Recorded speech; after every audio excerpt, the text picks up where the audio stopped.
When I finished my confession with Father Andres, my spirit was immersed in God, and I prayed for 3 hours, but it seemed to me like only a few minutes.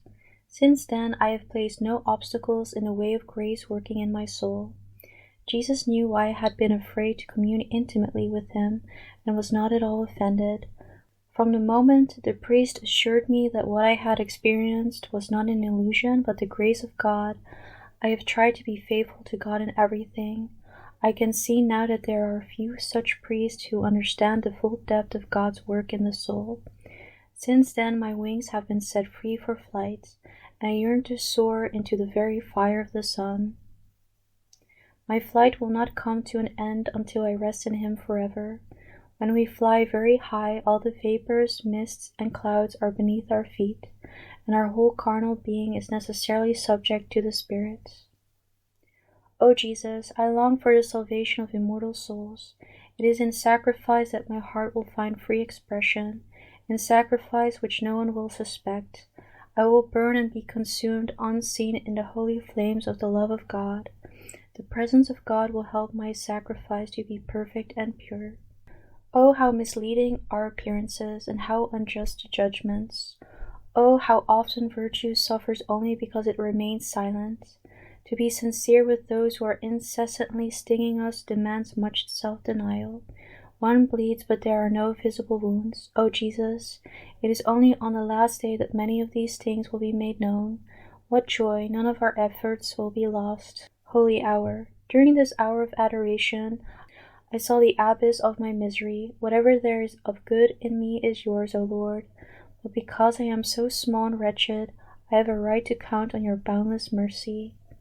I had asked heaven and earth, and had called upon all beings to thank God for this immense and inconceivable favor of his, when suddenly I heard these words, "My daughter, your heart is my heaven."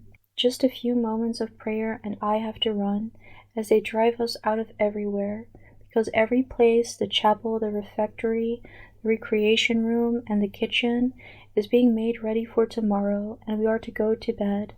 However, sleep is out of the question. Joy has driven sleep away. I thought, what is it going to be like in heaven, if already here in exile God so fills my soul? Prayer during the Mass on the day of the perpetual vows. Today I place my heart on the paten where your heart has been placed, O Jesus, and today I offer myself together with you to God, your Father and mine, as a sacrifice of love and praise. Father of mercy, look upon the sacrifice of my heart, but through the wound in the heart of Jesus. May 1st, 1933, first day. Union with God, Jesus, on the day of perpetual vows. Jesus, from now on your heart is mine, and mine is yours alone. The very thought of your name, Jesus, is the delight of my heart. I truly would not be able to live without you, even for a moment, Jesus. Today my soul has lost itself in you, my only treasure. My love knows no obstacles in giving proof of itself to its beloved. The words of Jesus during my perpetual vows, my spouse, our hearts are joined forever.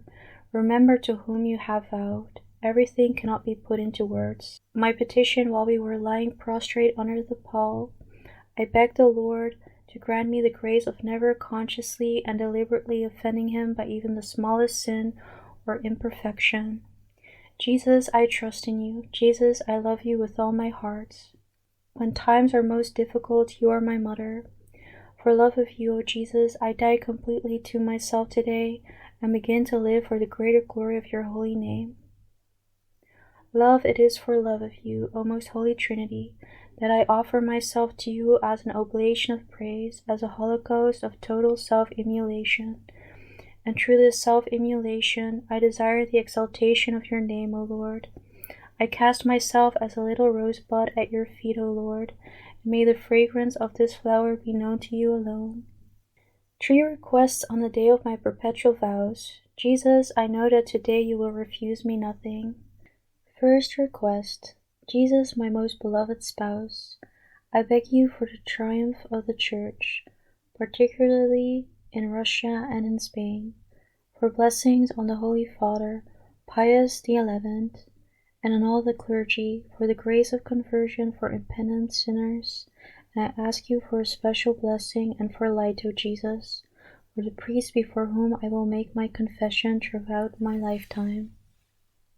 Second request, I beg your blessings on our congregation, and may it be filled with great zeal. Bless, O Jesus, our Mother General and our Mother Directress, and all the novices and all the superiors. Bless my dearest parents. Bestow your grace, O Jesus, on our wards. Strengthen them so powerfully by your grace so that those who leave our houses will no longer offend you by any sin. Jesus, I beg you for my homeland, protect it against the assaults of its enemies. Third request, Jesus, I plead with you for the souls that are most in need of prayer. I plead for the dying, be merciful to them. I also beg you, Jesus, to free all souls from purgatory. Jesus, I commend to you these particular persons, my confessors, persons recommended to my prayers, a certain person, Father Andres, Father Zaputa, and the priest I met in Vilnius, Father Sopoko, who is to be my confessor, a certain soul, a certain priest, a certain religious, to whom you know how much I owe, Jesus, and all the people who have been recommended to my prayer. Jesus, on this day you can do everything for those for whom I am pleading. For myself I ask, Lord, transform me completely into yourself. Maintain in me a holy zeal for your glory. Give me the grace and spiritual strength to do your holy will in all things. Thank you, O my dearest bridegroom, for the dignity you have conferred on me, and in particular for the royal coat of arms which will adorn me from this day on, and which even the angels do not possess, namely the cross, the sword, and the crown of thorns. But above all, O my Jesus, I thank you for your heart. It is all I need. Mother of God, most holy Mary, my mother, you are my mother in a special way now because your beloved Son is my bridegroom, and thus we are both your children. For your Son's sake, you have to love me, O Mary, my dearest mother. Guide my spiritual life in such a way that it will please your Son. Holy and omnipotent God, at this moment of immense grace by which you are uniting me with yourself forever, I, mere nothingness, with the utmost gratitude, cast myself at your feet like a tiny unknown flower, and each day the fragrance of that flower of love will ascend to your throne. In times of struggle and suffering, of darkness and storm, of yearning and sorrow, in times of difficult trials, in times when nobody will understand me, when I will even be condemned and scorned by everyone, I will remember the day of my perpetual vows, the day of God's incomprehensible grace. JMJ, Special Resolutions of the Retreat, May 1st, 1933. Love of neighbor. First, helpfulness towards the sisters. Second, do not speak about those who are absent, and defend the good name of my neighbor. Third, rejoice in the success of others. O God, how much I desire to be a small child. You are my Father, and you know how little and weak I am. So I beg you, keep me close by your side all my life, and especially at the hour of my death. Jesus, I know that your goodness surpassed the goodness of a most tender mother. I will thank the Lord Jesus for every humiliation, and will pray especially for the person who has given me the chance to be humiliated. I will immolate myself for the benefit of souls. I will not count the cost of any sacrifice. I will cast myself beneath the feet of the sisters like a carpet on which they can not only tread, but also wipe their feet. My place is under the feet of the sisters. I will make every effort to obtain that place unnoticed by others. It is enough that God sees this. Now a great ordinary day has begun. The solemn hours of the perpetual vows have passed, but God's great grace has remained in my soul. I feel I am all God's. I feel I am His child. I feel I am wholly God's property. I experience this in a way that can be physically sensed. I am completely at peace about everything, because I know it is the spouse's business to look after me. I have forgotten about myself completely. My trust placed in His most merciful heart has no limit. I am continuously united with Him. It seems to me as though Jesus could not be happy without me, nor could I without Him.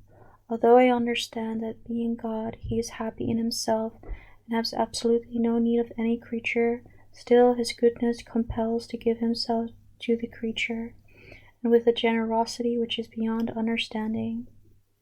My Jesus, I will now strive to give honor and glory to your name, doing battle till the day on which you yourself will say, enough. Every soul you have entrusted to me, Jesus, I will try to aid with prayer and sacrifice, so that your grace can work in them. O great lover of souls, my Jesus, I thank you for this immense confidence with which you have deigned to place souls in our care. O you days of work and of monotony, you are not monotonous to me at all, for each moment brings me new graces and opportunity to do good.